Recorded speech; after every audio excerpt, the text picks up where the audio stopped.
यदा मृधि कौरव संजयानां वीरस्वथो वीरगतिं गतेषु वृकोदराभिध गदाभिमर्शा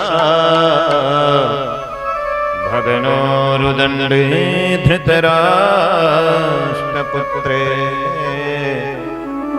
भगनोरुदण्डे धृतराष्ट्रपुत्रे।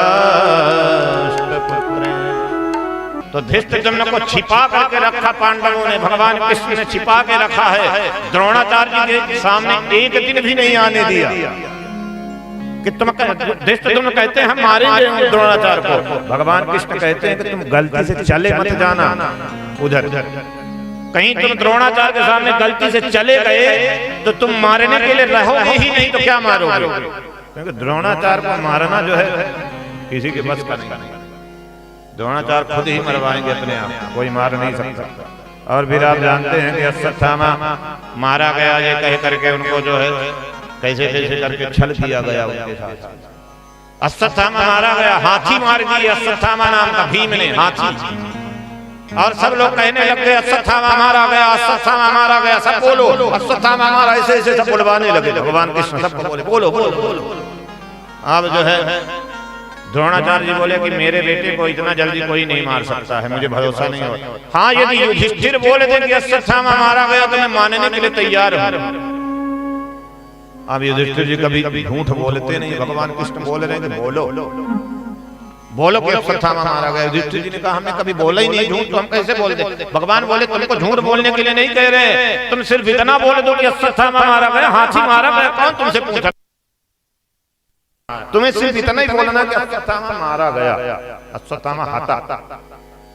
युधिष्ठिर जी कभी झूठ नहीं बोले थे, बड़े मुश्किल से उन्होंने बोला कि अश्वत्थामा मारा गया, लेकिन उनसे रहा नहीं गया। उन्होंने बाद में ये भी बोल दिया कि भैया देख लेना हाथी मारा गया कि घोड़ा मारा गया कि गुरुजी का लड़का मारा, हमको अच्छी तरह से पता नहीं है, अश्वत्थामा मारा गया इतना पता है।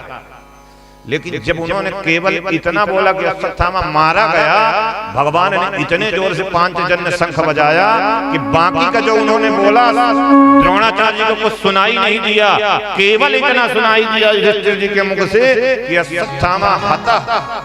जैसे गुरुजी ने सुना कि अश्वत्थामा मारा गया, बोले धर्मराज युधिष्ठिर तो कभी झूठ नहीं बोल सकते हैं और जरूर मेरा बेटा मारा गया होगा। वहीं पर धनुष बाण रख दिया, अब किसके लिए युद्ध करना है, और वहीं रख के ध्यान लगाए हैं और ध्यान योग में बैठे। तभी धृष्टद्युम्न ने आकर उनका गला काट करके गिरा दिया। ऐसे धृष्टद्युम्न ने मारा जब ध्यान में बैठे हुए थे, नहीं तो हिम्मत नहीं थी कि आंख खुली रहे और धृष्टद्युम्न सामने आ जाए। ऐसे ऐसे महारथी थे। और भगवान कृष्ण कैसे कैसे षड्यंत्र करके छल करके भगवान ने उनको जो है मरवाया। भगवान चाहते तो अभिमन्यु को कोई मार नहीं सकता था, भगवान चाहते तो। जब यहाँ अभिमन्यु को मारा जा रहा था, भगवान वहां मुस्कुरा रहे थे, रथ चलाते हुए अर्जुन का मुस्कुरा रहे थे। भगवान प्रतीक्षा कर रहे थे कि अभिमन्यु मारा जाए तब मैं जाऊं वहां लौट करके। क्यों? क्योंकि भगवान चाहते थे कि ये कौरव एक गलती करें, एक नियम तोड़े युद्ध का, और फिर एक नियम के बदले हम अनेकों नियम हमको तोड़ना पड़ेगा। क्योंकि इतने बड़े बड़े महारथी जहां हैं, वहां पर जब तक मैं नियम नहीं तोड़ूंगा, नियमों का जब तक उल्लंघन न करूंगा, तब तक पांडव जीत नहीं सकते हैं महाभारत का युद्ध। इसलिए हमको नियम तोड़ना है। इसलिए भगवान ने जानबूझ करके जो है अभिमन्यु को मरवाया है कि तुम मारो, सब लोग मिल करके यदि अभिमन्यु को मार दोगे और नियम का उल्लंघन कर दोगे। नियम ये बनाया गया था कि एक योद्धा के साथ एक ही योद्धा युद्ध करेगा। जब एक योद्धा दूसरे योद्धा से युद्ध कर रहा हो तो उसमें तीसरा नहीं आएगा कोई। और यहाँ कौरवों ने, कौरव इतने क्रोधित थे, इतने क्रोधित थे, सारे नियमों का उल्लंघन कर दिया और एक साथ सब लोग अभिमन्यु के ऊपर टूट पड़े। और धन्य है वो अभिमन्यु कि अनेकों महारथी उससे घंटों युद्ध करते रहे और घंटों घंटों तक अभिमन्यु कौरवों से युद्ध करते रहे। बड़े बड़े महारथियों को उन्होंने युद्ध भूमि पर जो है एक बार हरा दिया है, एक बार पराजय का मुख दिखा दिया। लेकिन अंत में फिर जब सारे कौरव एक साथ आ गए हैं और घेर लिए, कोई पीछे से, कोई दाहिने तरफ से, कोई बाएं तरफ से, कोई पीछे से, कोई आगे से, चारों तरफ से उनके ऊपर जब छल बल के द्वारा मारने लगे, उन पर प्रहार करने लगे, तब अंत में अभिमन्यु वीर गति को प्राप्त हो गए। और भगवान चाहते थे कि इस तरह जब कौरव युद्ध का नियम तोड़ेंगे तभी हम आगे चल करके महाभारत के युद्ध को जीत पाएंगे, क्योंकि बड़े बड़े महारथियों को, कर्ण जैसे महारथी को कोई मार नहीं सकता था, लेकिन भगवान ने जो है बड़े बड़े महारथियों को धराशायी कर दिया। इससे एक चीज साबित होती है कि भगवान जो करना चाहते हैं वो करा लेते हैं, कहीं ना कहीं किसी न किसी से करा लेते हैं जो करना होता है उन्हें, उनके हाथ में है सब कुछ, वो जैसा चाहें वैसा कराते हैं। कोई ये ना सोचे कि हमने कर दिया, भगवान जो है करते हैं। इसलिए ये भाव होना चाहिए, मेरा आपकी कृपा से सब काम हो रहा है, भगवान की कृपा है। भगवान की कृपा के बगैर, कृपा के बिना काम चलता नहीं है, भगवान की कृपा के बिना काम नहीं चलता है। भगवान की कृपा अत्यंत आवश्यक है। कृपा की न होती जो आदत तुम्हारी, तो सोनी ही रहती अदालत। भगवान सबका फिक्स करते हैं, टाइम टेबल भगवान बनाते हैं। अभी आपने देखा होगा लता मंगेशकर जी, जो सरस्वती पुत्री जी को माना जाता है हमारे देश का, जो उन्होंने जो है अपना शरीर त्याग दिया, बीमार होकर के मर गए। सरस्वती जी की पूजा थी बसंत पंचमी, और जिस दिन सरस्वती जी की विदाई, और उसी दिन जो है उनकी भी विदाई हो गई। भगवान सबका टाइम टेबल फिक्स करते हैं, सबकी व्यवस्था भगवान सबको ले जाते हैं, सबका देखिए सबका समय सुनिश्चित है। कोई ये ना सोचे कि हम यहाँ जो है कोई अमर होके नहीं आया है, यहाँ सब मरेंगे, सब एक नहीं।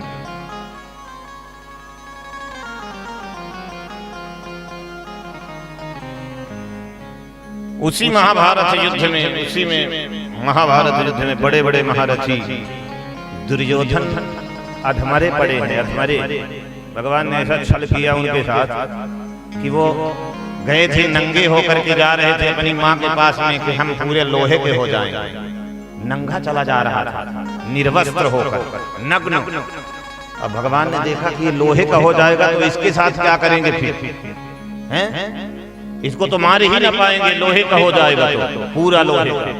भगवान ने कहा कहाँ चला जा रहा है नग्न अवस्था में? उसने कहा माँ के पास। बोले शर्म नहीं आती माँ के पास में इतना, इस उम्र में माँ के पास नग्न होकर जा। उसने कहा क्या करें? तो भगवान ने कहा कि ये लंगोटी लो, लगा दो। भगवान ने उसको लंगोटी लगवा दी, और ऐसी लंगोटी लगाए कि वही लंगोटी उनके मृत्यु का कारण बन गया। भगवान जिसको चाहे लंगोटी पहना दे, जिसको चाहे टोपी पहना दे, भगवान ही सब करते हैं सारी व्यवस्था। अधमरे पड़े हुए हैं दुर्योधन, अधमरे। और उसी समय द्रोणाचार्य जी के जो बेटे अश्वत्थामा थे आकर के बोले, मित्र तुम्हारे लिए मैं क्या कर सकता हूँ, बताओ। तुम्हारा ये दुख मुझसे देखा नहीं जा रहा। बोले तुम मेरे लिए एक पांडव को मार करके लाओ, एक पांडव को, कम से कम एक पांडव को मार दो, मैं मर जाऊंगा। क्योंकि हम 100 भाई थे, सब मारे गए, पांडव 5 थे, एक भी नहीं मरे। ये हमको तकलीफ है इस बात का। अश्वत्थामा ने कहा तुम एक पांडव की बात करते हो, मैं 5 को मार करके लाता हूँ, 5 को। रात्रि में, आधी रात को सारे पांडव सो रहे हैं, भगवान जाग करके पहरा दे रहे हैं। बाहर खड़े हैं युद्ध में, जो शिविर बना हुआ है, शिविर का जो मुख्य द्वार है, वहां भगवान डंडी लेके रात्रि को 12 बजे खड़े हैं। यहाँ पांडवों के मारने की योजना बनाई जा रही है, और भगवान वहां पांडवों को बचाने की योजना बना रहे हैं।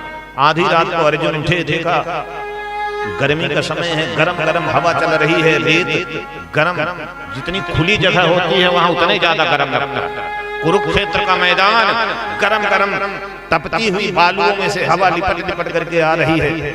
भगवान खड़े हैं दरवाजे पर, पहरा दे रहे हैं प्रभु। अर्जुन ने आकर के देखा भगवान दरवाजे पे खड़े डंडी लेकर के आधी रात को जाग रहे हैं। अर्जुन बोले प्रभु और आप जो है यहाँ खड़े होकर के क्या कर रहे हैं रात्रि को? भगवान ने कहा अर्जुन तुम सब सो रहे हो, इसीलिए तो मैं जाग रहा हूँ, तुम सबकी रक्षा करने के लिए मैं जाग रहा हूँ। तुम सब मेरे भरोसे सो रहे हो, तो मैं कैसे सो जाऊं तुम सबको छोड़कर? भगवान अर्जुन को बोले कि अपने भाइयों को जगाओ और अपनी माँ को लो, पत्नी को, द्रौपदी को, चलो मेरे साथ गंगा जी के किनारे, मेरा मन अशांत है। अब भगवान पांडवों को लेकर के गंगा मैया के गोद में आते हैं। गंगा जी के किनारे आकर के भगवान ने कहा पांडवों से कि जो लोग युद्ध में मारे गए हैं उनको तिलांजलि दो, उनको गंगा जल से तिलांजलि दो, उनका तर्पण करो। और यहाँ पांडवों को लेकर के आए और वहां अश्वत्थामा गया है। पांडवों के 5 पुत्र जो द्रौपदी से जन्मे थे वो 5 पुत्र सोए हुए हैं पांडवों के शिविर में, और उन्हीं को पांडव समझ करके अश्वत्थामा ने 5 का गला काट लिया, झोरा में डाल लिया और लेकर के झोला पहुंच गया दुर्योधन के पास में और बोला कि लो ये 5 पांडवों का सिर लेकर के आया हूँ। दुर्योधन ने कहा कि भीम का सिर कहाँ है, लाओ मेरे पास लेकर के आओ।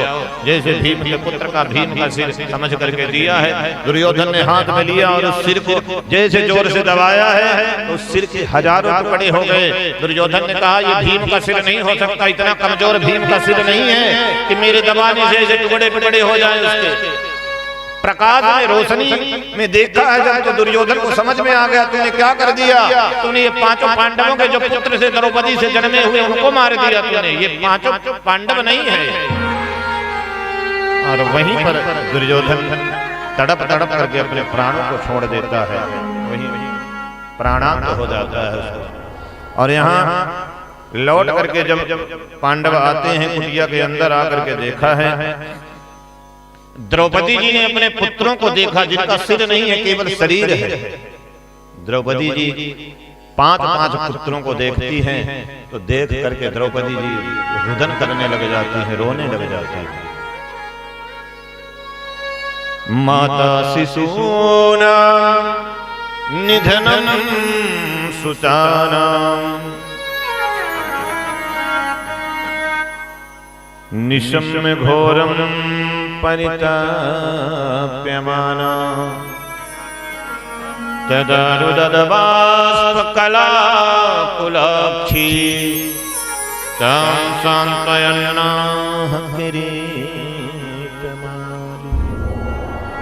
अर्जुन ने समझाया है द्रौपदी को, द्रौपदी तुम्हारे बच्चों को तो मैं वापस नहीं ला सकता, लेकिन जिसने तुम्हारे बच्चों को मारा है उसको छोड़ूंगा नहीं। मैं तुम्हें वचन देता हूँ सूर्य डूबने से पहले उसको मृत्यु दंड यदि नहीं दिया तो मैं स्वयं अपने आप को अग्नि में जला दूंगा। रथ में बैठे भगवान रथ चला रहे हैं, अर्जुन ने प्रतिज्ञा कर लिया। भगवान मुस्कुराए, अर्जुन इतनी बड़ी प्रतिज्ञा कर ली तुमने? अर्जुन बोले प्रभु मैं तो आपके भरोसे ही प्रतिज्ञा करता हूँ, आप पूरा कराओगे मेरी प्रतिज्ञा, मुझे पूरा विश्वास है। भगवान रथ को लेकर के चले हैं अश्वत्थामा की ओर। अश्वत्थामा ने देखा कि मुझे मारने आ रहे हैं, पकड़ने आ रहे हैं। अश्वत्थामा ने ब्रह्मास्त्र चला दिया। अर्जुन भयभीत हो गए ब्रह्मास्त्र को देख करके। भगवान ने कहा डरने की जरूरत नहीं है। कृष्ण कृष्ण महाबाहो भक्तानां भयंकरः त्वमेको दह्यमानानाम् अपवर्गोऽसु संस्थिता। प्रभु मेरी रक्षा करें, मेरी तरफ ये आग का अंगारा जलता हुआ आ रहा है, मुझे बचाएं। भगवान ने कहा अर्जुन डरने की जरूरत नहीं है, ब्रह्मास्त्र है, इसका एक ही तोड़ है, ब्रह्मास्त्र को ब्रह्मास्त्र से ही रोका जा सकता है, तुम चलाओ ब्रह्मास्त्र। और अर्जुन ने भी अपनी तरफ से ब्रह्मास्त्र चला दिया। दोनों ब्रह्मास्त्र टकराए हैं और महाप्रलय का दृश्य बना है। वेद व्यास ऋषि वहां प्रकट होकर के दोनों ब्रह्मास्त्र को वापस लेते हैं। अर्जुन को ब्रह्मास्त्र चलाने के साथ साथ ब्रह्मास्त्र को वापस लाने की विद्या भी अर्जुन जानते थे। तो अर्जुन ने दोनों ब्रह्मास्त्र को वापस लिया है और इस तरह ब्रह्मास्त्र को शांत करने के बाद अश्वत्थामा को पकड़ लिया। भगवान ने कहा इसको यही मार दो। अर्जुन बोले इसको द्रौपदी के सामने मारेंगे। भगवान बोले यही मार दो, मेरी बात मानो। नहीं मारा अर्जुन ने, रथ में बांध लिया, ले जाकर के द्रौपदी के सामने पटक दिया। द्रौपदी जी को बोले कि बताओ कैसे मारे। उवाच चासहन्तस्य वन्दनानयनं सति मुच्यतामीशा ब्रह्मणो नितरां गुरु। आप इसको छोड़ दीजिए, मारिए मत। क्यों? क्योंकि सारहस्यो धनुर्वीरः सविसर्गोपसंयमः अस्त्रकामश्च